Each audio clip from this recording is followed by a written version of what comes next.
Buenas noches, país. ¿Cómo están ustedes? Como todos los miércoles, charlando de lo que nos pasa en economía ahora. Ustedes saben que no solo hablamos de economía, sino de lo que pasa en política, de lo que pasa en lo social, de los problemas que tenemos los argentinos de a pie. Obviamente esta semana tuvimos un dato muy importante que fue el dato del INDEC. Un dato que había sido borrado de todos los datos por la pobreza y la indigencia. Una pobreza e indigencia que nos llevó a 13 millones de argentinos bajo de la línea de pobreza. Eso nos debería hacer pensar un poco, 13 millones de argentinos. Recuerden que por allá, por el 2001, la famosa crisis económico y social más grande que hubo en la Argentina, con un presidente yéndose, llegamos al 50. Del 2001 aquí llevamos 15 años. 15 años de distintos gobiernos. Esos distintos gobiernos no han logrado mejorar absolutamente nada. Con una diferencia, entre el 2003 y el 2007 tuvimos el mejor vendaval económico de todos los tiempos de Argentina. Mejor que la época de la guerra. Mejor que todas las épocas. Sin embargo, los argentinos no logramos solucionar el problema de la pobreza y de la indigencia. Yo te recomiendo, Mauricio, que lo pienses, porque quedan 3 años de gobierno, 3 años de gobierno que va a seguir este índice y este índice tiene que bajar. Tenemos que anular gastos superfluos, tenemos que abocarnos a que la gente no solo sea mantenida con planes, sino con trabajo genuino. Por otro lado, el querido Alfonso nos manifestó que deberíamos dejar la contabilidad paralela o la contabilidad doble, como dijo él. Obviamente los contadores sabemos bastante lo que es contabilidad paralela y contabilidad doble y por qué existe eso. Querido Alfonso, no va a ser posible si no hay otros elementos además del discurso. Por un lado estamos hablando de un blanqueo que está muy tibio en la sociedad, consultas miles, abocarse a hacerlo pocos, a tal punto que estamos un poquito desesperados porque de la cifra que habíamos tirado a los 115 millones que estamos llegando hoy, Alfonso hay que ponerse un poco nervioso, fuera de sus peleas con Sturzenegger. Y por otro lado, la contabilidad doble terminaría si la parte tributaria sería un poco más baja. Entonces, con una pauta tributaria más baja y elementos coercitivos que hagan que todos paguen, tendríamos una mayor actividad y esa mayor actividad podría lograr una mayor recaudación. Algo muy simple, muy simple. Lo hablamos en el 2001 con el tema automotor. Otro tema para la ciudad. Tema automotor. Uno va a patentar un auto y antes el patentamiento del auto no era determinante la compra de un auto. Hoy es determinante. Usted va a patentar un auto y pone una cifra infernal en impuestos de sellos. Querido Horacio, estamos muy bien. La ciudad no ha mejorado todo lo que debería mejorar, pero el impuesto de sello es casi un achaque. Deberíamos también analizar si ese impuesto de sellos no coarta, junto con todo lo demás que hace que los autos cuenten un 54% más, a esta actividad que no se da económica, a esta frialdad económica que estamos sufriendo las pymes, los grandes, los chicos y los pobres. Vamos a tener que cambiar algunas cosas y eso nos va a permitir cambiar algunas cosas dentro de este país, en el cual estamos viendo que fue una filosofía del no hagas nada, porque los que no hacen nada ganan y los imbéciles trabajan. Cambiemos un poco. Señor director, vamos a presentar quién nos auspicia y por otro lado vamos de lleno a los invitados a hablar de temas políticos.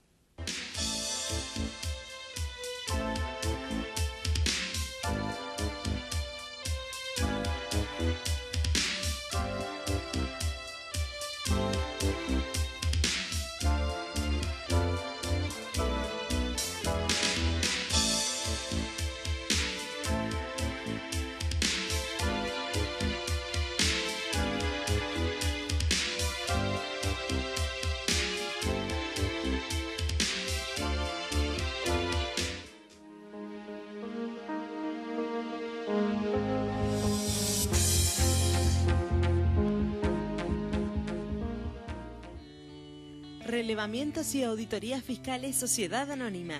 La optimización de los recursos tributarios son nuestro objetivo. Una vida de experiencia, brindando servicios y dando soluciones a empresas y a organismos tributarios provinciales y municipales. Para información, relevamientos y auditorías @gmail.com.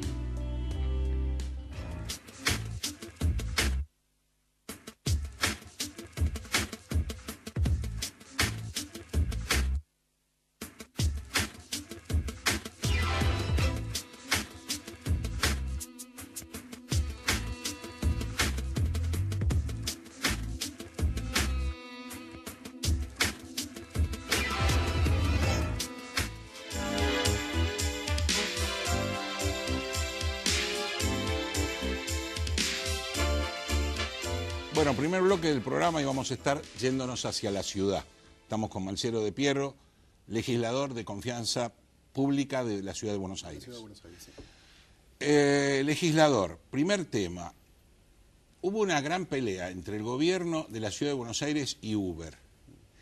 Lo quisieron resolver de una manera que a mí no me pareció la correcta.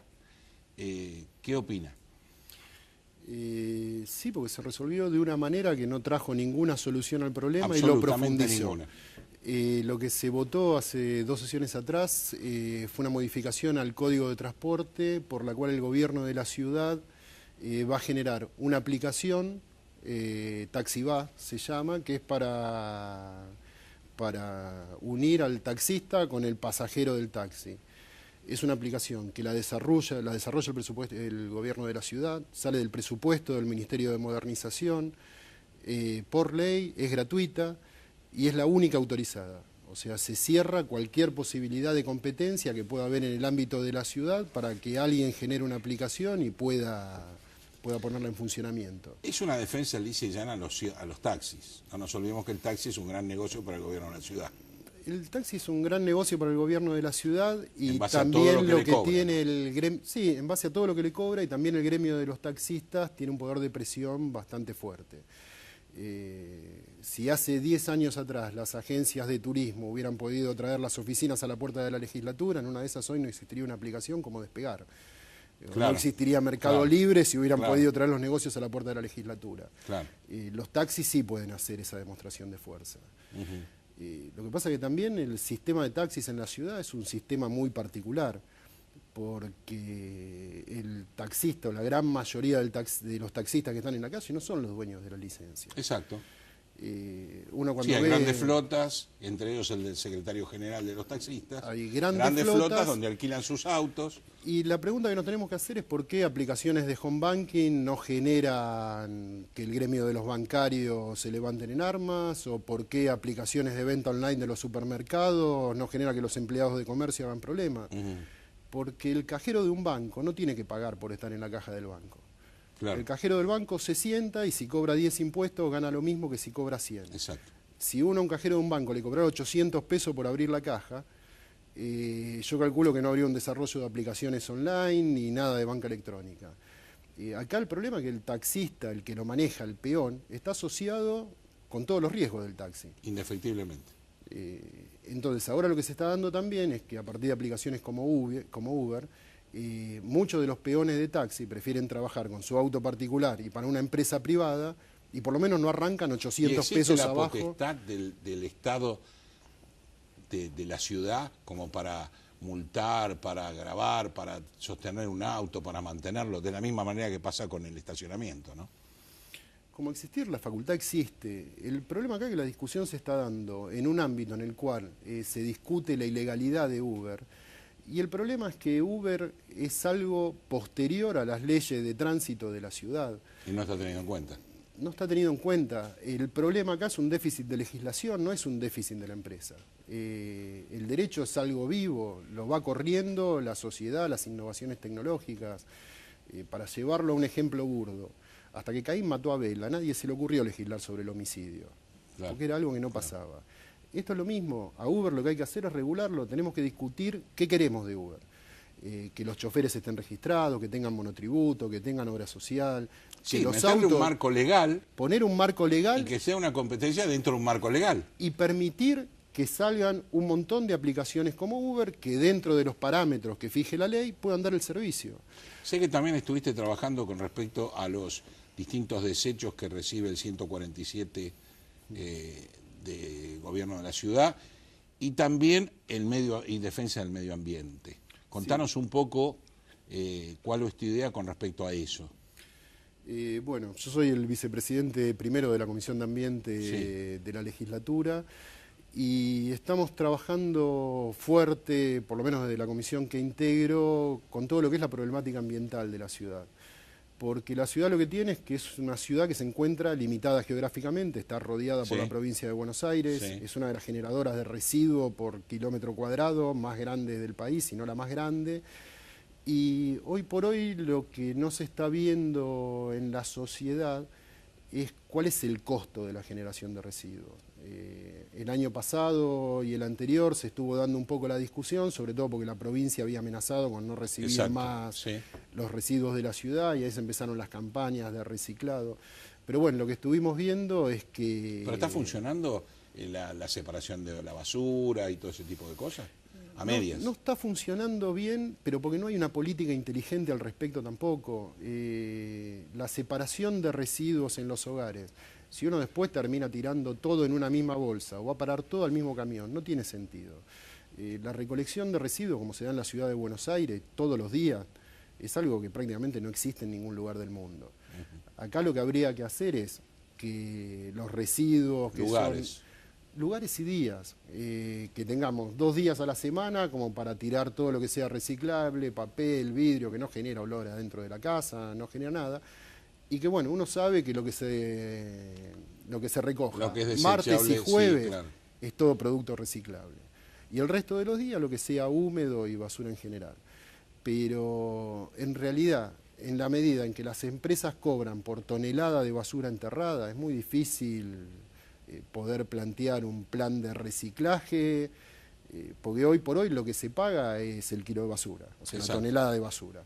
De eso vive el CIAMSE, de eso viven las empresas que levantan los residuos, o sea que es muy difícil, hace falta otro tipo de visión sobre el tema de la basura. Y nos quedan 2 minutos, pero sé que vos trabajaste sobre el tema del resumen digital de tarjeta, que fue un gran escándalo, porque obviamente el señor Moyano fue el primero que se quejó diciendo: me están sacando trabajo a los camioneros, me están sacando trabajo.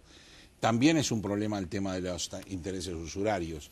Fuera del tema del resumen que quedó stand-by. El resumen quedó stand-by porque también hubo un ida y vuelta a nivel nacional. Y que por otro lado también es una discusión que habría que darla en una perspectiva real. A usted le debe pasar lo mismo que a mí. Yo hace años que no recibo un resumen de tarjeta de crédito en papel, aunque todos los meses teóricamente me lo mandan. Te lo cobran. Acá lo que había planteado puntualmente en el proyecto era que en el caso de que la gente adhiriera al servicio de resumen digital, hubiera un descuento del 50 o del 100% en los gastos administrativos de emisión de resumen.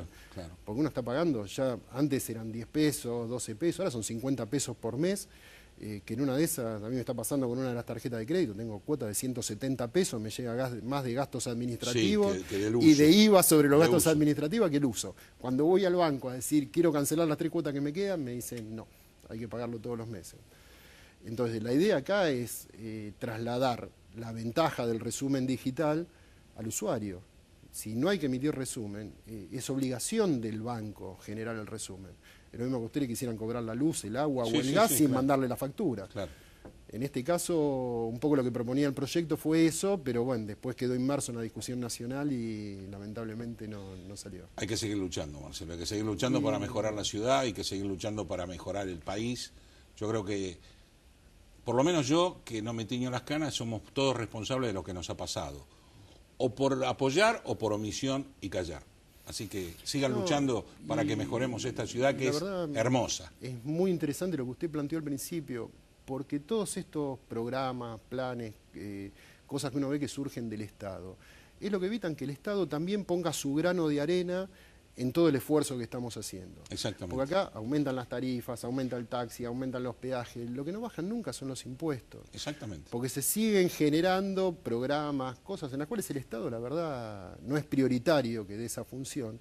Y sería una ayuda también para la gente poder bajarle los impuestos. Muchas gracias por haber venido a Economía. por favor. Hacemos una pausa y venimos a hablar de política, pero mucha política.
Bueno, segundo bloque del programa. Bienvenida a Bodega Iacarini a este programa y gracias por estar. Y estamos con Marcos Novaro, que es para mí el politólogo del año, el que sabe todo hace mucho tiempo y ahora reconocido. Gracias por estar con nosotros, Marcos. No, gracias a vos. Contame cómo queda el peronismo en toda esta diáspora de cosas, entre casamientos, Cristina, la renovación de Gioja junto con Scioli, una renovación maravillosa para mí. Que duró poco, ¿no? Porque sí, duró poco. Opacado, pero era obvio que iba a durar poco. Tenía poca fortuna. No, bueno, yo creo que el peronismo está convulsionado por una crisis que empezó ya hace tiempo atrás, digamos, ¿no? En el ocaso del kirchnerismo ya se fracturó, era un partido fracturado, con múltiples quiebres ideológicos, políticos. ¿No lo fracturó el propio kirchnerismo al peronismo? El kirchnerismo en su momento ya era, digamos, un proyecto de ruptura y recomposición del peronismo, ¿no? Exacto. O sea, ¿cómo fue el menemismo en su momento? Exactamente. O sea, que todos los liderazgos peronistas también dejan un poquito a alguien afuera. Ahora, en su buena época el kirchnerismo dejó poco afuera, ¿no? Porque combatió el dualdismo, pero después reabsorbió al 95% del dualdismo. Sí. Y en alguna medida pasó lo mismo después del 2009. Y el líder del menemismo también lo absorbió para votar, digamos, así ¿no? Que llegó todo. Y después del 2009, cuando la crisis del campo quedó atrás, el kirchnerismo se recompuso y también volvió a incorporar parte de lo que había perdido, ¿no? Recordemos que en 2011 buena parte de los que habían sido disidentes y habían votado en contra de la ley de retenciones móviles, después volvió al redil. Entonces fue y volvió, digamos, ¿no? El kirchnerismo en su relación con el peronismo. Ahora, después de 2011 empezó una crisis mucho más aguda, porque me parece que Cristina, como dijo ella, era fue crisis por todo. Del kirchnerismo. Fue una crisis, digamos, terminal. Interna. Fue por todo y se quedó cada vez con menos, ¿no? Porque rompió con Moyano y Moyano arrastró a parte del sindicalismo. Claro. Después rompió Massa y a colación de Massa empezó, digamos, un proceso ya terminal para el kirchnerismo, que me parece que estamos viendo el coletazo final de eso, que es, todos nos olvidamos de las lealtades y nos volvemos renovadores muy rápidamente, ¿no? Porque hoy pero renovadores eso no le conviene todos. al macrismo. Bueno, le conviene y no le conviene. Yo creo que el macrismo tiene ventajas y desventajas. Porque obviamente que a Macri le conviene que su antagonista siga siendo Cristina, porque es el pasado, digamos, claro. ¿No? Pelearse con el pasado es como para Alfonsín pelearse con Isabel. Era más mejor, fácil, digamos, es más ¿no? fácil. Entonces la renovación y que todos sean renovadores, por ese lado no le conviene. Sí le conviene por el lado de que todos están ofreciendo colaboración, ¿no? Porque cuando Macri no arregla con Massa, sabe que puede ir a buscar a Urtubey, a Bocio, digamos, tiene Pichetto, digamos, casi cualquier legislador a nivel nacional y también a niveles locales, pasa lo mismo en la provincia de Buenos Aires, ¿no? Si Vidal no arregla con Massa, sabe que puede buscar a los que todavía se llaman kirchneristas, pero son también renovadores porque se sacan la foto con quien sea, digamos, ¿no? Entonces me parece que esa situación de labilidad y de descomposición también es una ventaja. Ahora, el problema es cuando se acercan las elecciones, si todos son renovadores, el argumento de yo vine a cambiar los problemas que dejó el kirchnerismo, a esa gente no se le aplican o sí, digamos, ¿no? Y ese es el dilema para Macri, ¿no? Cuando llegamos a esa instancia, es mejor tener dos fuerzas contra mí que una sola. Sí, y la fractura está garantizada en algunos distritos, ¿no? Yo creo que en la provincia de Buenos Aires es imposible que Massa y el kirchnerismo, y sumámosle a eso los neutrales, digamos, ¿no? Todos los que van de Randazzo a Isaurralde y compañía. Entonces, ese amplio espectro que se vaya a juntar todos contra Macri es muy difícil. Ahora, de vuelta la pregunta es cierto, me conviene tener un peronismo fracturado porque los votos se dividen. Claro. Pero también en esa división tienen más chances de absorber votos independientes, algunos de los cuales acompañaron a Vidal contra Aníbal Fernández el año pasado, y después acompañaron a Macri contra Scioli en la provincia de Buenos Aires. Y ni hablar si se une Massa con Stolbizer yendo a la provincia de Buenos Aires. Claro, entonces la competencia, es cierto que en la fragmentación aventaja el oficialismo, porque tiene un voto, digamos, más concentrado, pero mucho votante independiente que frente a todo el peronismo unido tal vez acompañaría a Cambiemos, me parece que el año que viene, si hay distintas ofertas peronistas, alguna le puede atraer, por decir, bueno, acompaño a quienes colaboran con Macri pero no tienen los costos de Macri, ¿no? Que ese es el gran negocio de Massa, es decir, yo soy tan moderno como Macri pero no tengo la insensibilidad social de Macri. Yo a ustedes no les impongo ningún costo, no les subo la tarifa, claro, pero pueden votarme porque yo acompaño los buenos proyectos de Macri. Es un negocio redondo, digamos, ¿no? Que sí, es como claro, parecido al negocio que hacían los renovadores frente a Alfonsín, que decían, yo soy socialdemócrata como Alfonsín, pero no hago la política de ajuste que hace Alfonsín. Había claro, una política mejor, que no se sabe cuál es. Digamos. Es correcto. No, claro, es correcto. Yo te pongo la ley, vos aguantate el déficit. Exactamente. Es así, es un tema complicado para Cambiemos para llegar al año que viene, porque digamos que Cambiemos en este momento viene con una imagen golpeada. Bueno, pseudo golpeada. Sí, ¿por qué? Porque tenemos poco tiempo de gobierno, pero tenemos muchos errores e idas y vueltas. Sí, y malas noticias, digamos, ¿no? La verdad que hasta ahora lo único que ha hecho Macri es dar malas noticias. Y las buenas se demoran. Aún considerando esto, yo diría, en las encuestas no les va tan mal, digamos, ¿no? En una situación parecida, yo creo que otro gobierno tendría menos tolerancia. En parte esa tolerancia se debe a que...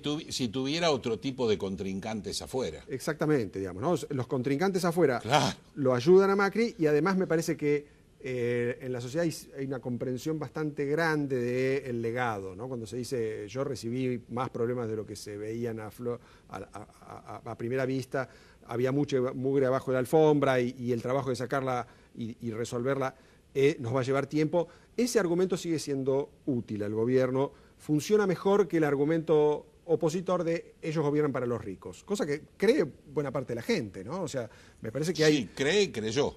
Creyó y yo creo que... Creyó y yo creo que hoy cree como que ratifica el tema. Sí, no, sin duda, yo creo que ese argumento funciona. Ahora, funciona al mismo tiempo que funciona el otro. Es cierto, Macri es rico y gobierna para los ricos, pero al mismo tiempo está administrando una pesada herencia y está resolviendo problemas. Entonces, no lo obstruyamos. Sí, y no cortó planes sociales como decían que iba a cortar, amplió planes sociales, amplía el déficit. O sea, Macri no solo está gobernando para los ricos, sino trata de atajar esa pobreza que midió Jorge Todesca en estos días y que es dura. Sí, yo creo dura que para llevar, ¿no? Yo creo que de todos modos ahí hay un gran déficit del gobierno de hacer pesar más todo el gasto social que están haciendo, ¿no? Cosa que a mí me resulta inconcebible, que estén gastando... Pero creo que es por eso, Marcos, no hacen tanta...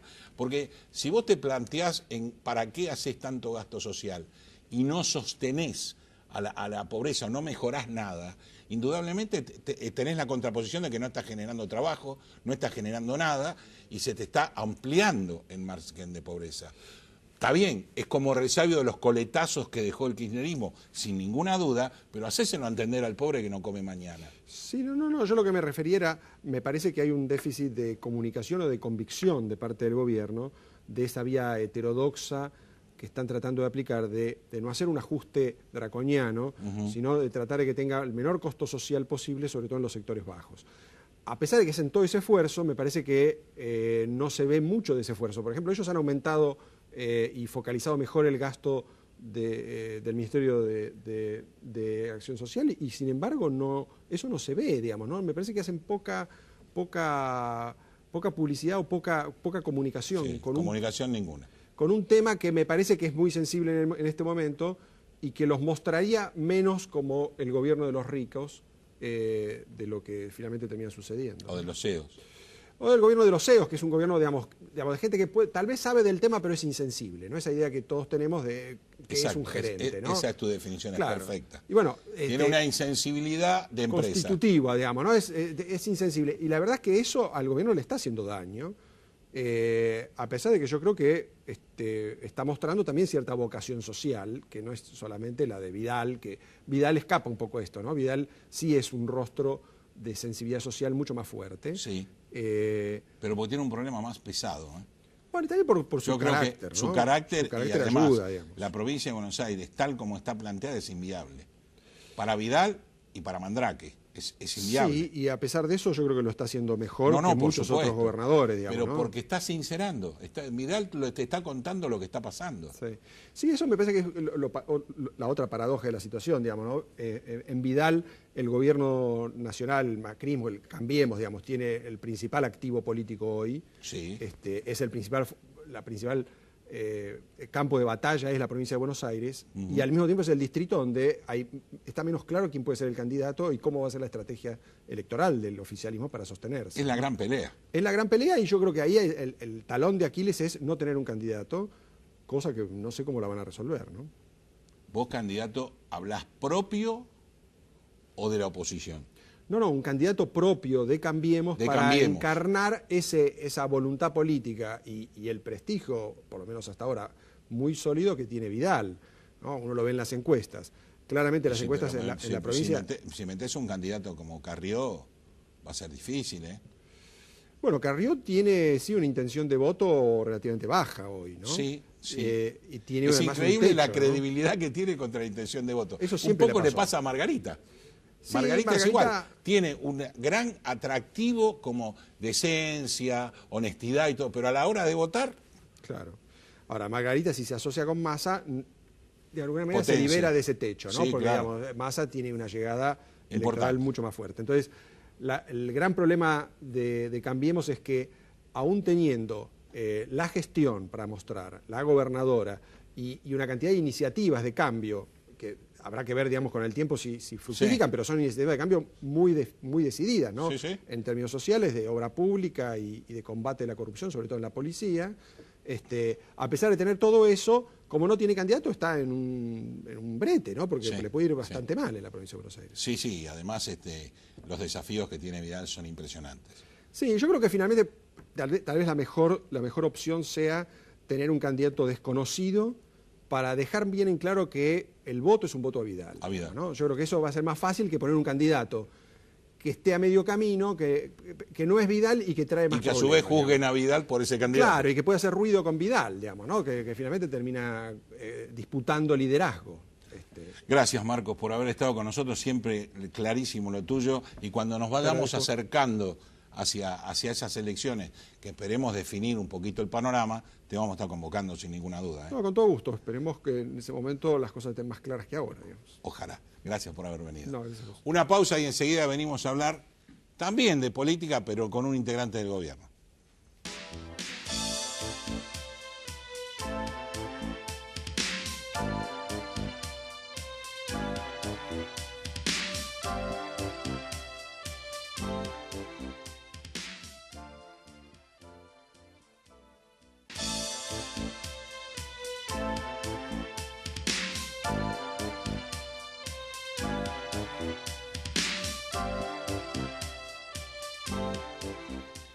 Bueno, es tercer bloque del programa y dije que íbamos a hablar de política con un político del gobierno actual. Estamos con Juan Carlos Morán, nombre de cantante tango, ex actor, y ahora es subsecretario de Interior, o sea, del ministerio donde está Rogelio Frigerio. Así es. Tengo muy mala voz, así que cantante eso... No, cantante no. Bueno, pero el nombre está. Nada de Alberto. El nombre está. Vos fuiste director del RENAPER. Una preguntita sola. ¿El RENAPER también tuvo una herencia jodida? Sí. A pesar de que parecía que era lo más organizado que estaba, ¿no? Hacia adentro, en las 3 decisiones primeras que tomé, ahorré más de 100 millones de pesos. Ah, la pelota. Gastos superfluos en distintas áreas. La realidad es que también hay una parte, se evolucionó mucho, sería necio no decirlo, se evolucionó mucho. Pero, claro, que es lo que se veía. Pero faltaba mucho por hacer y me parece que faltaba el trazo fino en muchas cuestiones que las estamos haciendo. Tanto en los primeros 8 meses como hemos logrado estabilizar la fábrica de DNI. Por ejemplo, en La Matanza un 64% de la población que tenía DNI tarjeta, DNI digital, llegamos a un 85%. En cuestión de 10 meses, o sea, la verdad es que se avanzó mucho y creo que hay que seguir avanzando. Ahora, siendo el ministerio de ustedes el que maneja la tarasca y que se está redistribuyendo en base a gobernadores,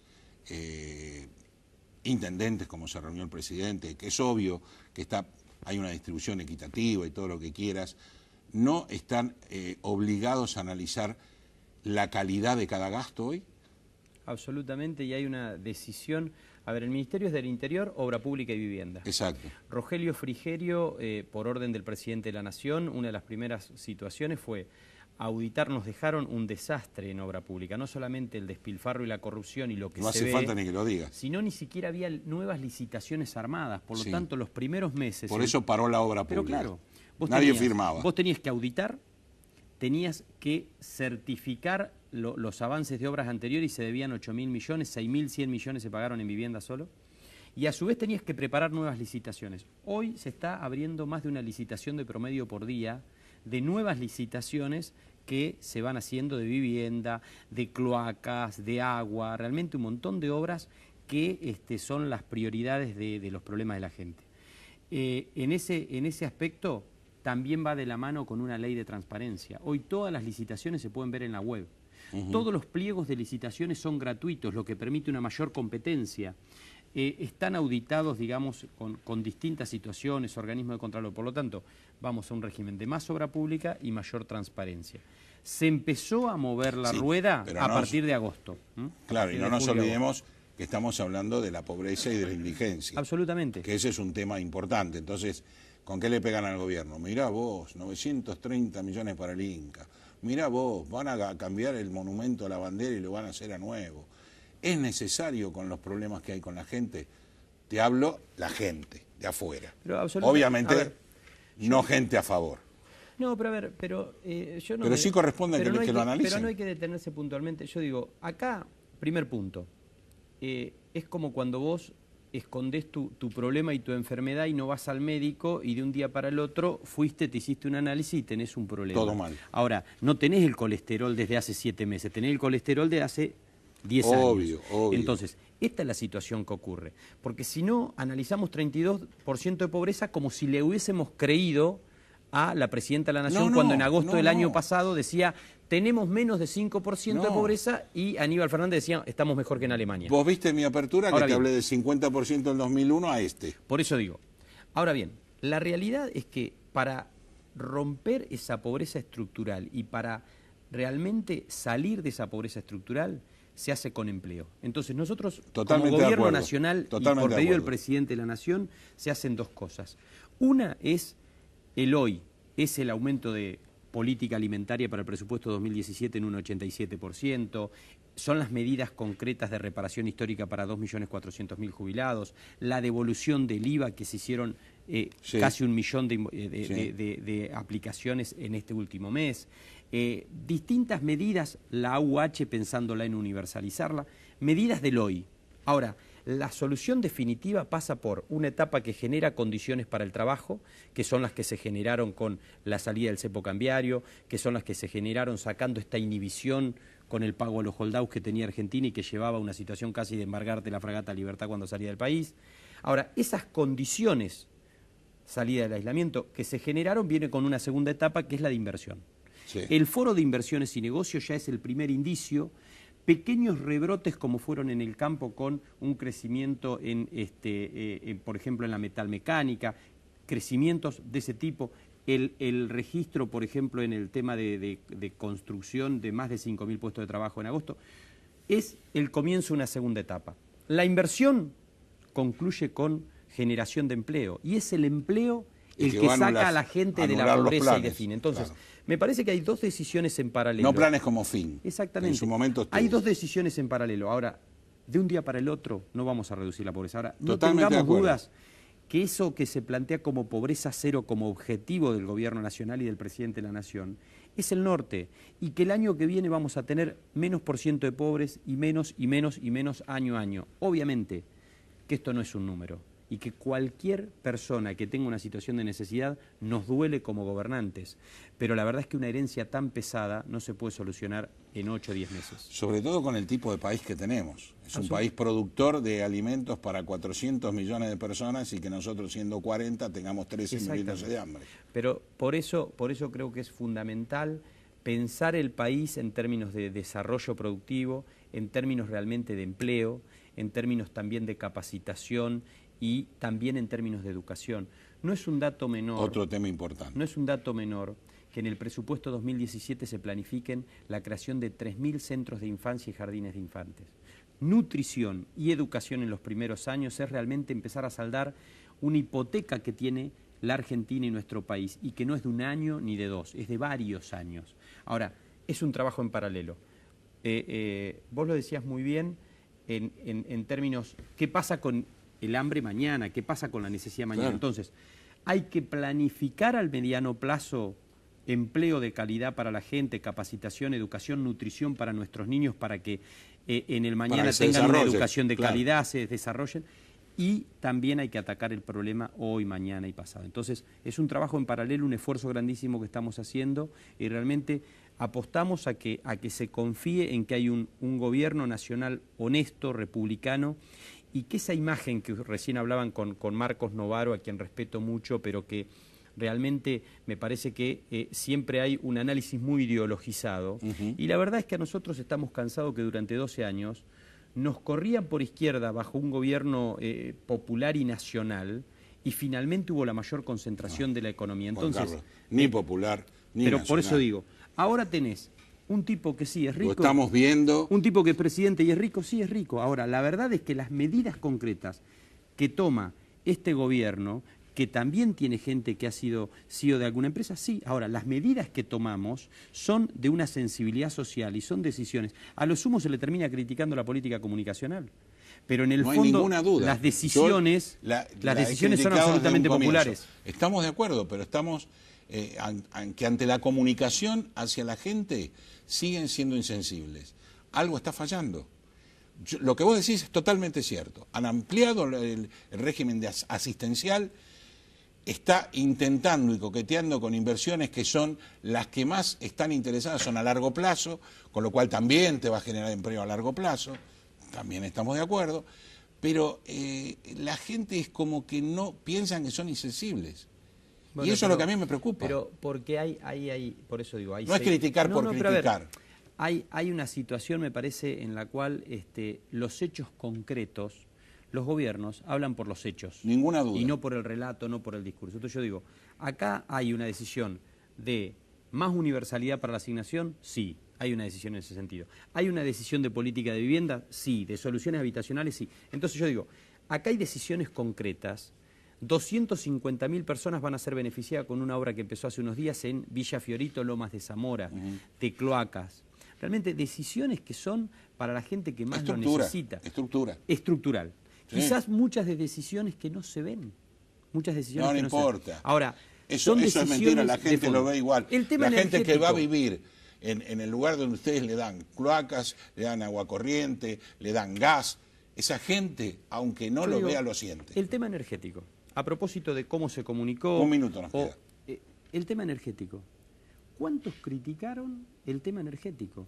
Y la verdad es que el tema energético, cuando se pagaban 20, 30, 40 pesos aquí en Capital, muchos de nosotros en el interior ya pagábamos electricidad o gas más. Sí.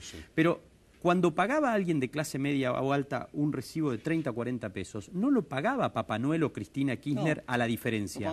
La pagábamos todos con inflación y con falta de obras. Y los que más la pagaban eran los que no tenían gas en su casa. Los que menos tienen, claro. Por lo tanto, medida más popular que ordenar esa situación no hay.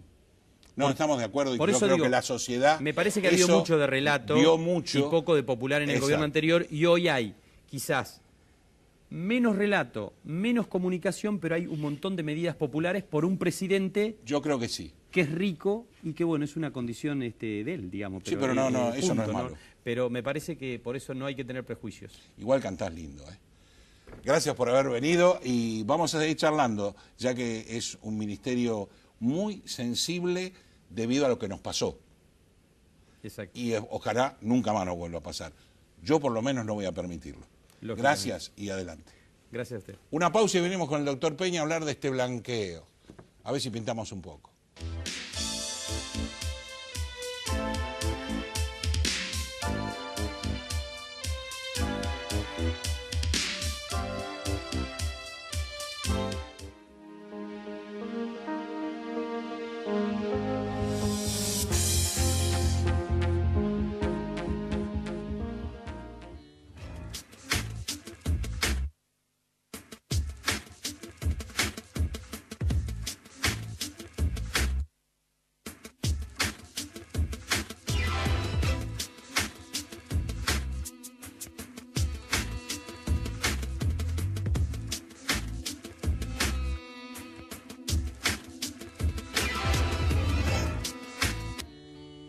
Relevamientos y auditorías fiscales Sociedad Anónima. La optimización de los recursos tributarios son nuestro objetivo. Una vida de experiencia, brindando servicios y dando soluciones a empresas y a organismos tributarios provinciales y municipales. Para información, relevamientosauditorías@gmail.com.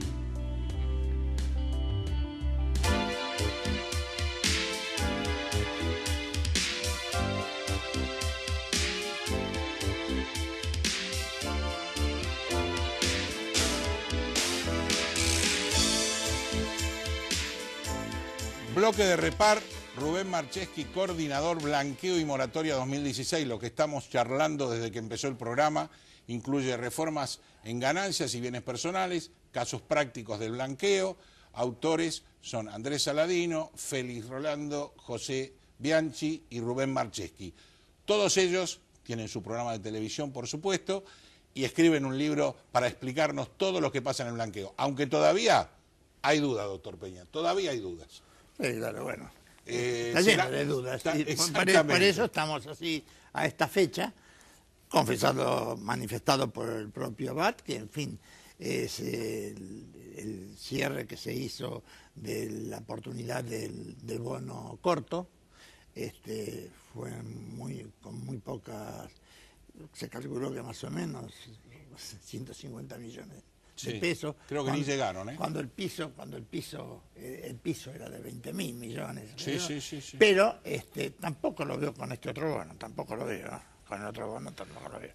Pero yo no lo veo en general. Me está preocupando que hay mucha asesoramiento y necesidad de saber, sí. Pero también hay muchos baches, también hay muchos interrogantes que no son respondidos en tiempo y forma por la FIP. Bueno, no son respondidos por la FIP y aparte está bastante diversificados los criterios. Por ejemplo, lo que hoy se leyó en todos los diarios, la situación ríspida entre el Ministerio de Hacienda, el Ministro de Hacienda, y el Banco Central. Y todos los bancos. Y todos los bancos. Estamos. Una cosa es Prat Gay, que le dijo a todos los bancos que están jugando en contra del blanqueo. Y le dice, no, nosotros estamos cumpliendo perfectamente, claro. Y al contrario, y somos interesados. Aparte llega un momento, algo que se dio, por ejemplo, por publicidad, los bancos que habían abierto mayor cantidad de cuentas. Sí. Es casi una carrera, ¿quién tiene abierta más cuentas para hacer los depósitos? Pero todavía la plata no aparece.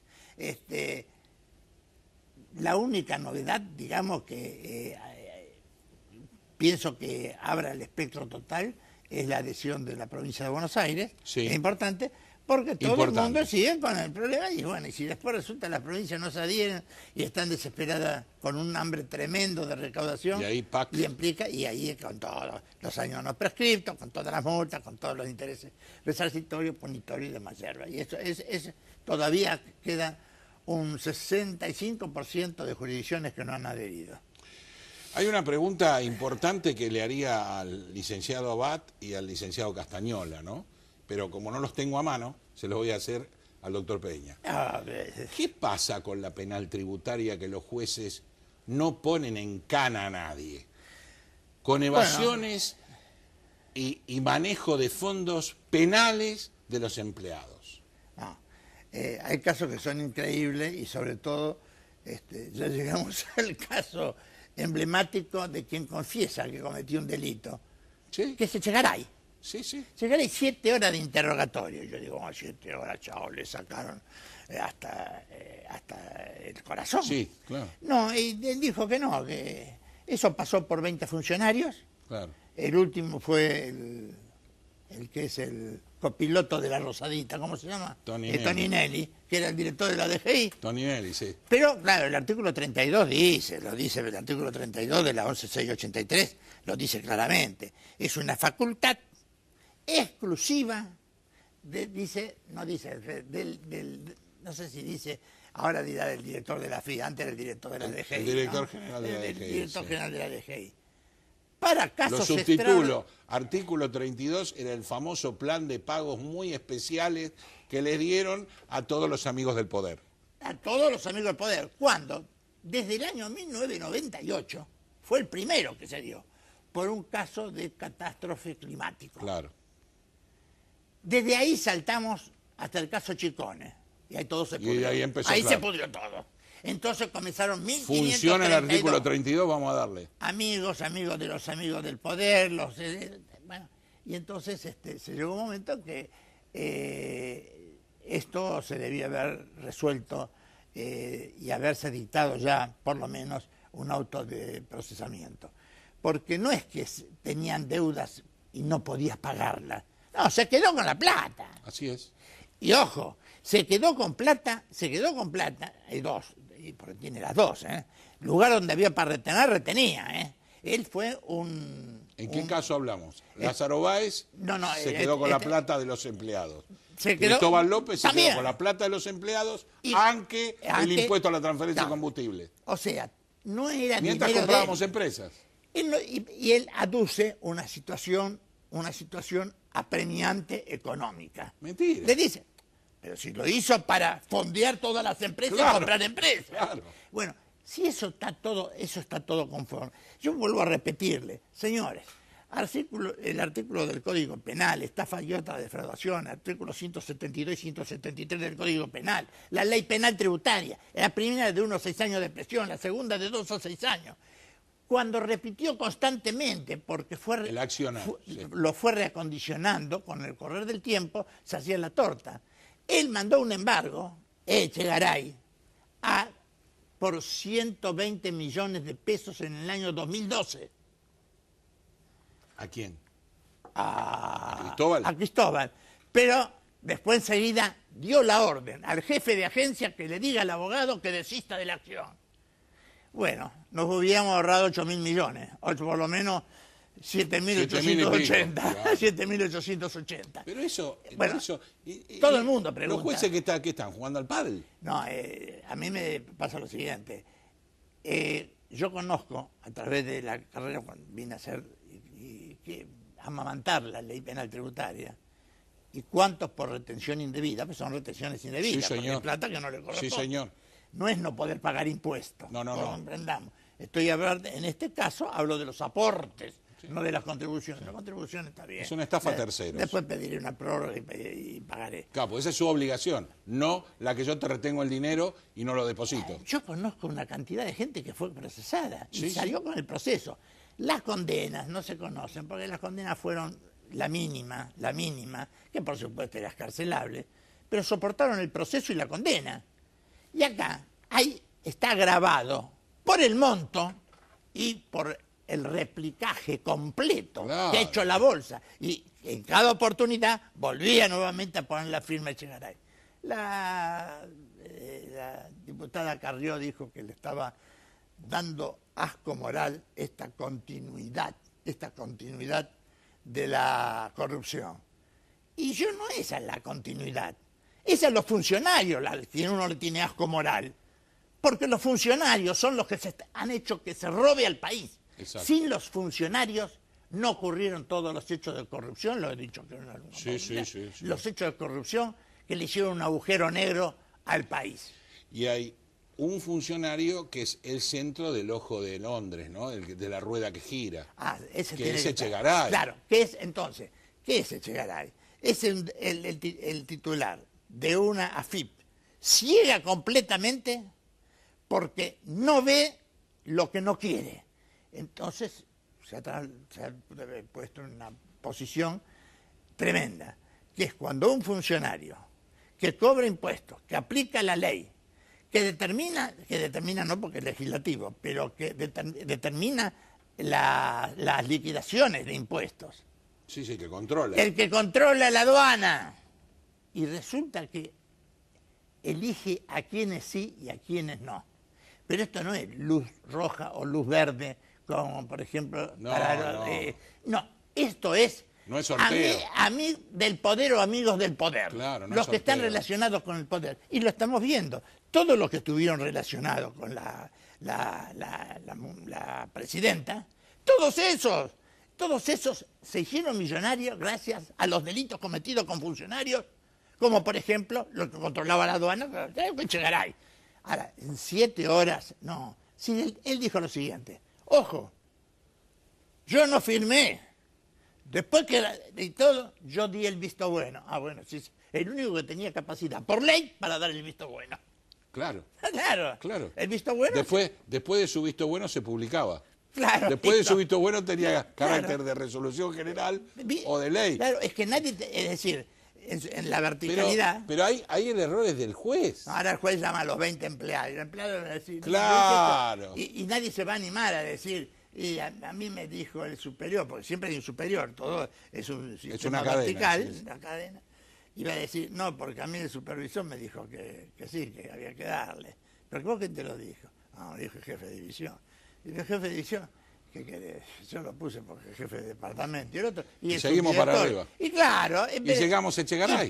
Sí, pero por no tocar a toda la escala intermedia, Echegaray dice esto que, sinceramente, no es para un tributarista, para una persona común se da cuenta que ya directamente las 8 horas se tienen que traducir en 3 hojitas con la uniforme de impositiva y el procesamiento.